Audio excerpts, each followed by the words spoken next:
dari wali kota menjadi menteri sosial akan ada kemungkinan 2024 nanti Bu Risma menjadi presiden RI. Demikian, wassalamualaikum. Waalaikumsalam warahmatullahi wabarakatuh. Langsung ke presiden, menterinya masih dibahas ya. Silakan ditanggapi Pak Agus. Iya, terima kasih Pak.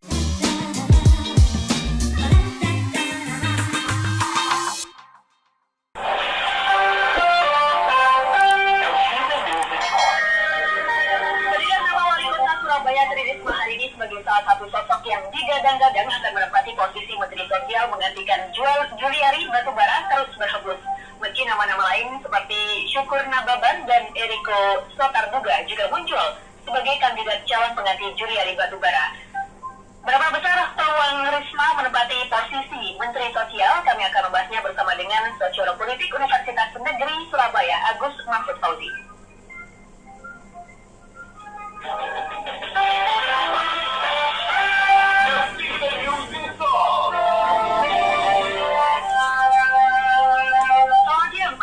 Selamat siang Mbak Silvi.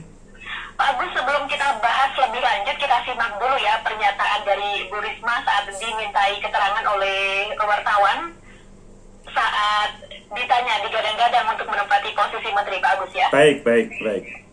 Ya, pendengar, kita simak dulu pernyataan dari Wali Kota Surabaya Tri Risma hari ini mengenai tanggapannya saat ditanya bagaimana ketika dimintai untuk menempati posisi Menteri Sosial. Menawari siapa? Nanti kita lihatlah saya menurut dulu saja. Saya juga pernah ngomong ya nanti kuliah saya. Enggak, belum kan belum selesai juga kan Jakarta. Jadi Jakarta kan belum selesai, nanti kalau sudah. Aku juga enggak itu, karena kan masih belum selesai. Ya nanti dilihat dulu lah itu cara dulu.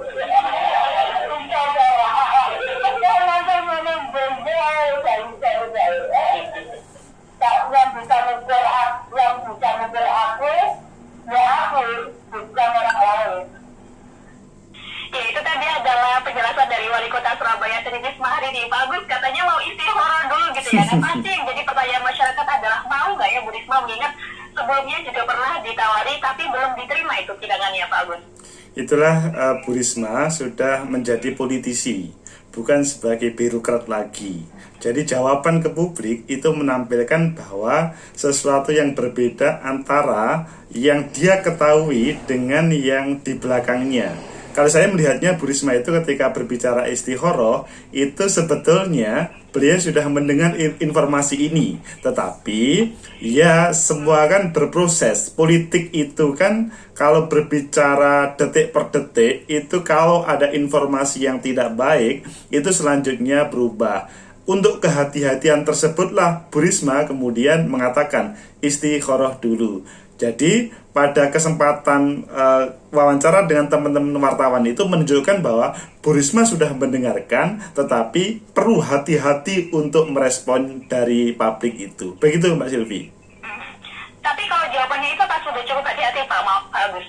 Saya melihatnya cukup hati-hati karena memang beliau adalah salah satu yang menjadi kandidat untuk menggantikan Pak Juliari Batubara tersebut. Jadi beliau sangat mungkin apa yang disampaikan oleh PLT Ketua PSI itu terjadi, sudah dihubungi itu iya. Tetapi kan kalau berbicara seorang presiden ketika mau menjadikan seseorang menjadi pembantunya atau menteri, biasanya tidak satu orang tetapi beberapa orang, untuk selanjutnya ketika sudah dihubungi semacam tes ke publik dahulu, apakah publik merespon positif atau negatif. Kalau publik merespon positif, maka yang bersangkutan jalan terus, tetapi kalau tidak, maka kemudian akan diganti yang lain. Begitu Mbak Silvi. Baik, kita juga coba lihat ya responnya dari pendengar seperti apa, apakah responnya positif ataukah negatif ketika Bu Risma ini ditawari untuk menduduki kursi Menteri Sosial. Kita undang pendengar ya Pak. Baik. Pendengar Anda bisa hubungi kami 0317406123 atau via SMS dan juga WA 0811806543 atau mention Twitter Radio El Sinta. Bagaimana menurut Anda ketika Wali Kota Surabaya Tri Risma hari ini digadang-gadang akan menempati posisi Menteri Sosial menggantikan Juliari Batubara? Nah Pak Agus, kalau kita kita tahu bahwa Bu Risma ini kan terkenal populer gitu ya. Wali Kota Surabaya populer, kemudian elektabilitasnya bagus, kinerjanya menurut warga juga bagus gitu. Nah, apakah ini juga akan membuat publik memberikan respon yang sangat positif nantinya? Tapi sebelum ditanggapi Pak Agus, kita coba dengar dulu ya. Ada Pak Wahyu di Surabaya, Jawa Timur. Selamat siang, Pak Wahyu. Selamat siang, Bu Silvi. Ya. Ya, Pak Agus. Kalau Baik, Pak Wahyu. dengar ya nih? Halo? Oke, baik Pak Wahyu. Dengar dengan baik, Pak Wahyu. Oh ya, takutnya nggak dengar. Saya sih kalau maunya kepilih pun ya seneng. Tapi menurut saya sih apakah cuma Bu Risma? Kalau menurut saya sih 2 kali ex dari Bu Kofifa dari Kementerian Sosial ketangkap 2 kali dulu di Golkar sekarang di GDI. Saya berharap next Menteri Sosial bukan dari partai, bisa diambil dari ex Purnawirawan, dari TNI, atau mungkin dari para pensiunan dokter. Karena apa? Mereka lebih tahu posisi-posisi kurangnya Indonesia yang mana, dibantu yang mana, dan kedewasaannya dalam nasionalismenya tinggi. Saya nggak suka dengan partainya, tetapi kalaupun diganti dari Gerindra, PKS, atau pokoknya dari partai, no. Kalau bisa Pak Jokowi harus lebih bijak. Masih banyak kok orang-orang yang bukan dari partai dan bisa tanggung jawabin gitu aja. Terima kasih Pak Silvi, selamat siang. Selamat siang, Pak Wahyu di Surabaya, Jawa Timur. Silakan ditanggapi, Pak Agus. Baik, terima kasih Pak Wahyu atas masukannya. Saya pikir masukan itu positif saja, meskipun kalau kita melihat di dalam teori politik bahwa fungsi partai politik itu adalah salah satunya adalah menghadirkan kader, baik kader di level nomor 1 ataupun nomor 2 dan selanjutnya.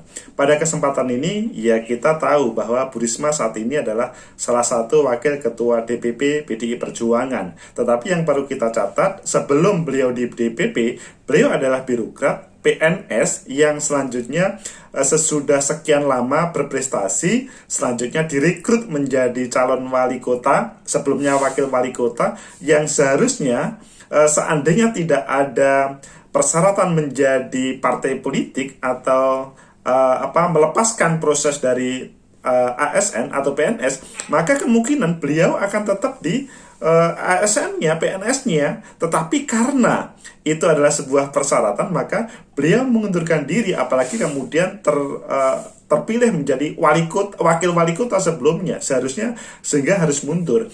Di sini yang sebetulnya Bu Risma itu kalau berbicara darahnya bukan politisi, darahnya adalah birokrat. Tetapi selanjutnya karena beliau menjadi pemimpin dan selanjutnya direkrut oleh PDI Perjuangan, akhirnya menjadi politisi. Tapi saya pikir apa yang disampaikan Pak Wahyu sebagai semacam warning kepada Bu Risma dan semuanya, bahwa untuk menjabat Menteri Sosial itu pada saat ini sangat berat. Karena pada saat ini itu kucuran anggaran luar biasa banyaknya. Siapapun kelihatannya akan terganggu atau akan merasa beban berat untuk mengawal agenda nasional terkait dengan pandemi COVID dan lain-lainnya. Begitu Mbak Silvi. Baik. Kita ke pendengar yang lainnya, sudah ada yang menunggu. Kita sapa dulu Pak Agus, ada Pak Hari di Jakarta. Halo, selamat siang Pak Hari. Halo, selamat siang Pak Agus, selamat siang Bu Silvi. Selamat siang Pak Hari. Ya, jadi Pak Agus begini, kalau bisa itu ya, menterinya itu yang sekjen Kemensesnya itulah, Pak Kapal Laras tuh. Nah itu, karena kelasnya Hartodo Laras hari ini kelasnya birokrat Pemda. Kalau kelasnya kementerian ini kan lain, dia membawa dirjen, ada berapa dirjen itu sama sekjen. Begitu, jadi ada staf ahli, staf khusus. Kalau Sri Risma ini human behavior-nya kurang bagus gitu loh. Jadi kalau bisa yang udah banyak yang sosial itu, Kementerian Sosial itu Pak Laras gitu loh. Dia aja, jadi supaya nggak terulang lagi, karena dia yang lebih hebat gitu. Terima kasih. Baik, terima kasih Pak Hari di Jakarta. Pendengar yang lainnya juga bisa hubungi kami 03174061123 ya. Bagaimana respon Anda ketika Wali Kota Surabaya Tri Risma hari ini digadang-gadang akan menempati posisi Menteri Sosial menggantikan Juliari Batubara. Silakan ditanggapi untuk pendengar kami Pak Hari tadi di Jakarta, Pak Agus. Terima kasih Mbak Silvi, terima kasih Pak Hari. Yang pasti Pak Hari masukannya sangat bagus untuk menjadi warning kembali kepada Bu Risma. Yang pasti memang yang mempunyai kewenangan untuk mengangkat itu ya Pak Presiden, mencari pengganti Pak Batubara yang terbaik, siapa yang bisa memimpin. Yang pasti usulan tersebut bagus karena terkait dengan proses birokrasi yang ada di Kementerian Sosial. Tetapi menteri itu harus berani mengambil sebuah keputusan. Saya yakin bahwa Pak Jokowi juga sudah menghubungi yang bersangkutan, Pak Hartono itu, tetapi juga menghubungi Bu Risma. Selanjutnya, hal ini pada saat ini kemudian dites publik, mana yang lebih bisa diterima oleh publik, dan kemungkinan Pak Jokowi sebagai presiden akan mengambil yang terbaik. Begitu Mbak Silvi. Baik, ya. Terkait tadi, kita tahu bahwa Bu Risma ini sangat populer ya. Ya. Kemudian elektabilitasnya juga cukup tinggi. Nah, ini apakah nanti akan menjadi respon yang lebih baik lagi oleh masyarakat gitu ketika nanti dia dijadikan sebagai Menteri Sosial, Pak Agus? Ya, menurut saya apa yang disampaikan Pak Hari tadi, begitu juga yang disampaikan Mbak Silvi ini tadi memang agak berbeda. Kalau Pak Hari itu kan mengatakan masih level masih level apa itu Surabaya lah. Tapi kalau Mbak Silvi elektoralnya sangat bagus. Kalau menurut perbandingan itu selanjutnya, coba kita masih mengingat pada waktu 2014 ketika Pak Jokowi pertama kali melangkahkan sebagai presiden. Sebelumnya pada waktu 2012 beliau itu masih selesai menyelesaikan wali kota Solo dan selanjutnya pada 2014 bisa menjadi presiden. Maksudnya bahwa pada waktu 2012 tema level nasional itu antara Pak Jokowi sama Pak Bambang Dea pada waktu itu lebih bagus Pak Bambang Dea, tetapi pilihan PDI Perjuangan selanjutnya kepada Pak Jokowi untuk menampilkan di DKI dan 2014 untuk menampilkan di nasional. Nah, di sini belajar dari 2012 dan 2014, maka sebetulnya Bu Risma seandainya ditarik ke level nasional itu bisa dengan catatan yang bersangkutan langsung bisa mengikuti irama nasional. Begitu Mbak Silvi.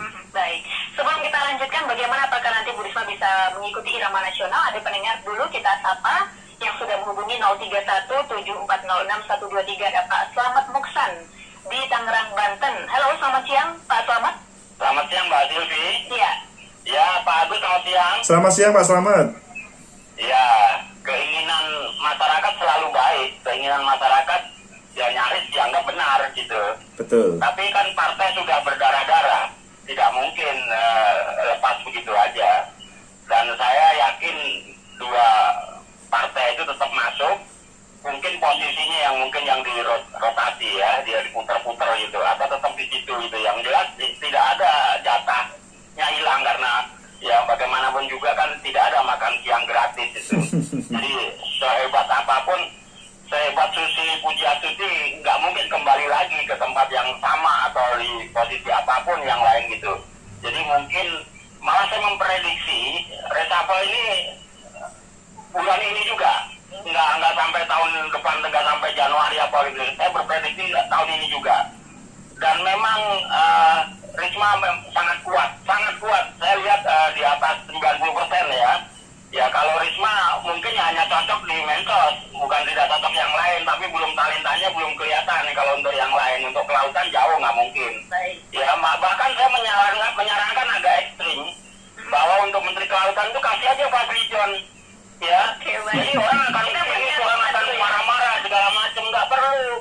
Di dunia ini tidak ada orang jahat. Di dunia ini tidak ada musuh abadi. Ya, tidak ada orang yang selalu kebencian diungkapkan, nggak ada. Yang ada kepentingan belum terpenuhi. Kalau kepentingan sudah terpenuhi, semua seperti ayam dipotong baik, nurut apa segala macam. Jadi ya kita menyikapi misalnya FPI segala macam itu tidak ada orang jahat, yang ada tuh kepentingan yang belum terpenuhi. Terima kasih. Terima kasih Pak Slamet Muksan di Tangerang, Banten. Pak Agus, sebelum ditanggapi kita menuju ke pendengar yang lainnya yang sudah menunggu. Ada Pak Udin di Ciganjur, Jakarta Selatan. Selamat siang Pak Udin. Selamat siang. Assalamualaikum warahmatullahi wabarakatuh. Waalaikumsalam. Udin. Apakah adanya politisi seperti Ibu Risma dari wali kota menjadi menteri sosial akan ada kemungkinan 2024 nanti Ibu Risma menjadi presiden RI? Demikian, wassalamualaikum.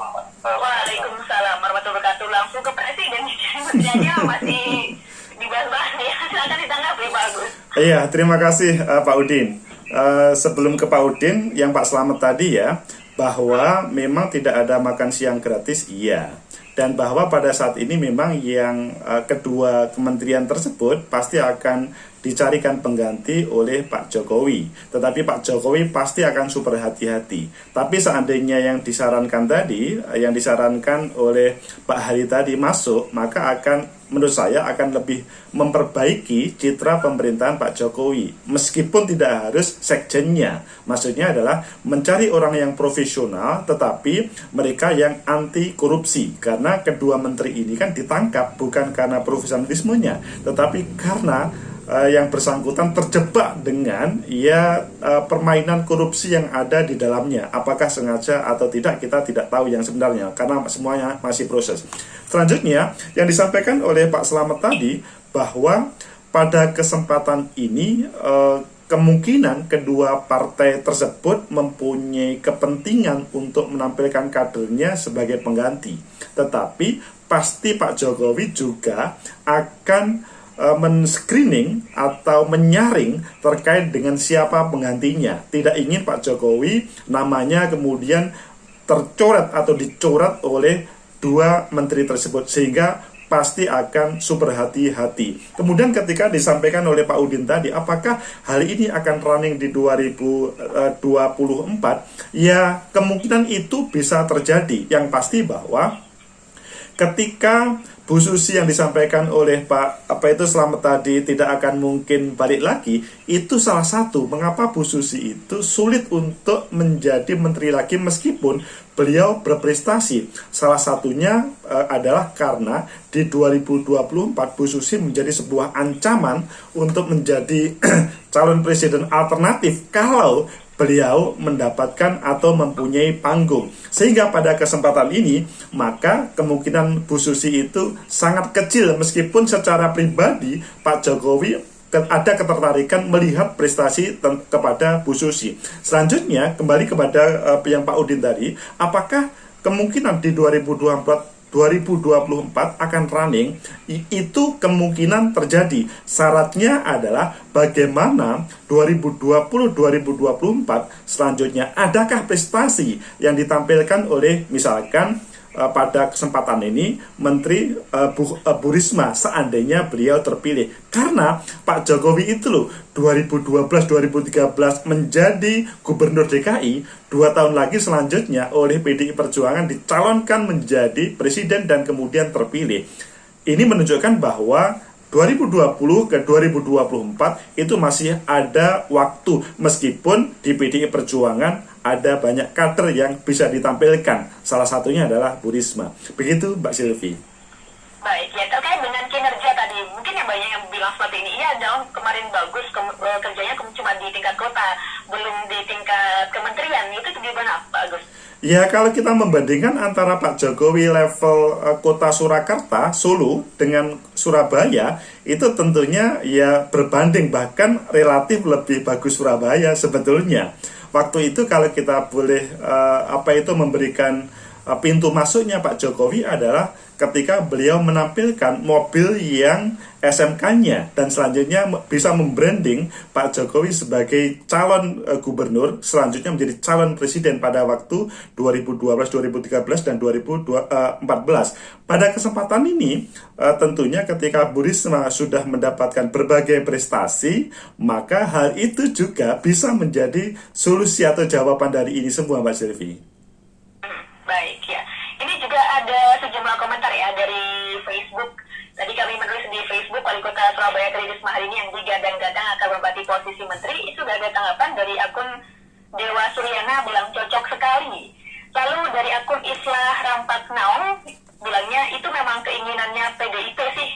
Lalu terima kasih ya dari akun Jeffrey. Lalu juga ada akun Krismanto Bani Wirawan menyampaikan sangat setuju kalau Tri Risma hari ini seorang wali kota yang sangat tegas, beliau juga anti KKN.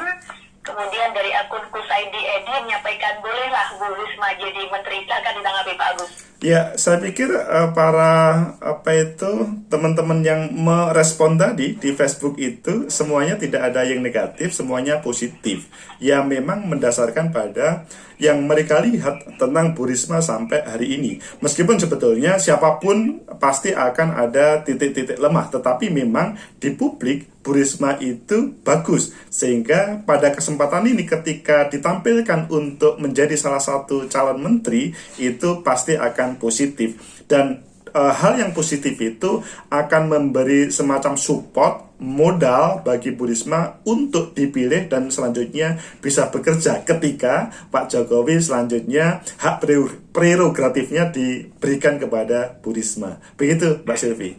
Iya, kita tahu sebelumnya juga pernah mendapatkan tawaran tapi tidak diterima ya, karena waktu itu Bu Risma masih menjabat sebagai wali kota dan sepertinya juga diberhatikan oleh warga Surabaya ketika nanti Bu Risma harus ke Jakarta untuk memimpin secara nasional.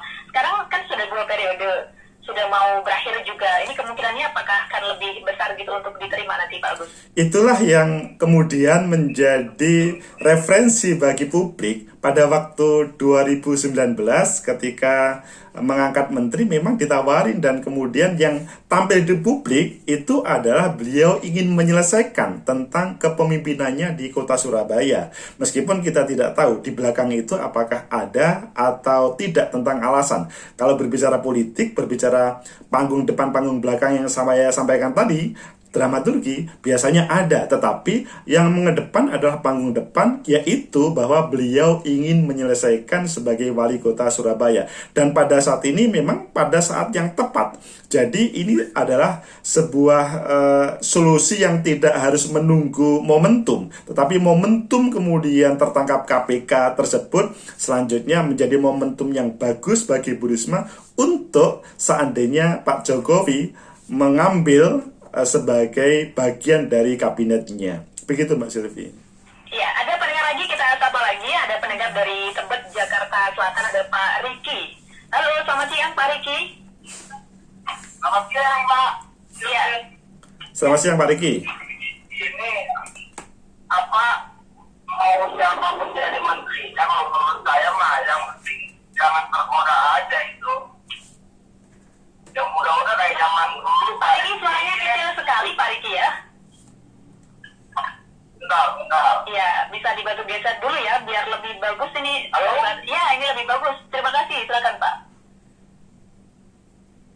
Sudah jelas belum Pak? Sudah jelas sekarang Pak. Silakan Pak. Oke, kalau menurut saya yang penting ada korupsi aja itu Pak. Ya. Sama satu lagi itu. Halo? Hah? Iya. Lagi? Waktu zaman Pak SBY itu kan terjadi banyak korupsi menteri-menteri itu ketika jilid 2 kan. Ya, kalau bisa malah yang korupsi itu kayak di negara-negara maju. Kalau di China kan korupsi langsung dipukul, langsung mati gitu. Ya kan disaksikan depan keluarganya itu langsung ya kan. Jadi itu malah dipotong pada tangan. Mana korupsi. Sedangkan yang lain-lain salah benar polisinya. Kalau korupsi nggak berani salah. Baik. Itu aja Pak. Yang penting nggak korupsi gitu ya. Iya. Baik. Terima kasih Pak Riki di Tebet, Jakarta Selatan. Silakan ditanggapi Pak Agus. Terima kasih Pak Silvi. Terima kasih Pak Riki dari Jakarta Selatan bahwa tidak korupsi, saya pikir itu menjadi syarat utama dari pengganti kedua menteri, khususnya menteri sosial. Karena bagaimanapun memang pada saat ini adalah dibutuhkan menteri yang berintegritas tinggi sehingga bisa menyelesaikan berbagai permasalahan yang ada di Indonesia, membantu Presiden untuk menyelesaikan pandemi COVID-19. Salah satu yang menunggu menteri yang tidak korupsi, karena kalau anggarannya dikorupsi, kasihan pada rakyat yang seharusnya menerima kemudian terkurangi, meskipun hanya 10.000, tapi itu akan mengurangi hak dari rakyat. Saya pikir ini merupakan modal atau semacam pesan yang luar biasa. Siapapun itu lebih baik atau jangan sampai korupsi ketika terpilih, diberi amanah oleh Pak Jokowi. Begitu Mbak Silvi. Ya, Pak, kita tahu bahwa Bu Risma ini sudah 2 periode. Apa sih yang menjadi evaluasi kepemimpinan Risma ini ketika misalnya nanti memang benar-benar diangkat menjadi Menteri Sosial yang perlu diperbaiki agar tidak dibawa ke kementerian nantinya, Pak Agus? Ya, ada beberapa catatan yang pada saat ini Bu Risma perlu mengubah ketika beliau terpilih, seandainya terpilih oleh Pak Jokowi menjadi menteri di Jakarta. Pertama adalah mindset Bu Risma perlu mengubah dari orang yang level daerah, maksudnya kota, menjadi level nasional. Sehingga yang diperhatikan itu adalah seluruh warga Indonesia tanpa membedakan apakah itu kota atau desa, daerah, atau di kepulauan yang jauh ataupun dekat. Yang kedua adalah posisi Bu Risma sebagai perempuan. Ya memang kita paham, perempuan itu ada kelebihan dan ada beberapa kekurangannya. Nah, posisi ketika sebagai perempuan terkadang itu kan pada tayangan di berbagai media beliau marah-marah. Itu saya pikir harus dirubah karena posisi saat nanti itu menjadi orang nasional. Saya pikir solusinya adalah bukan marah, tetapi bagaimana mencari solusi untuk berbagai permasalahan yang ada. Yang ketiga adalah memang Bu Risma segera langsung tune dengan orang-orang Jakarta supaya bisa bersinergi mengerjakan kementerian ini. Begitu Mbak Silvi. Iya, ini nampaknya akan ada pendengar lagi yang ingin bergabung. Ada Pak Teguh. Kita sapa dulu ya, ada pendengar yang bergabung. Halo, selamat siang Pak Teguh. Assalamualaikum. Waalaikumsalam. Pak Teguh di Cengkareng ya Pak ya? Iya, ya betul. Ya, Ini Bapak. Ya, Pak Teguh. Saya setuju dengan Pak Ibu Risma pejabat yang sosial. Cuma bukan yang kita ada. Tegakkan keadilan sosial. Seperti apa? Pak Teguh, mohon maaf, feedback ini radionya bisa dikecilkan Pak Teguh. Iya, terima kasih ya. Seperti apa? Kalau misalnya bantuan 500 semua, jangan berbeda, ada yang 1 juta, ada yang 400.000, ada yang 600.000. Jadi kalau misalnya 500.000 semua.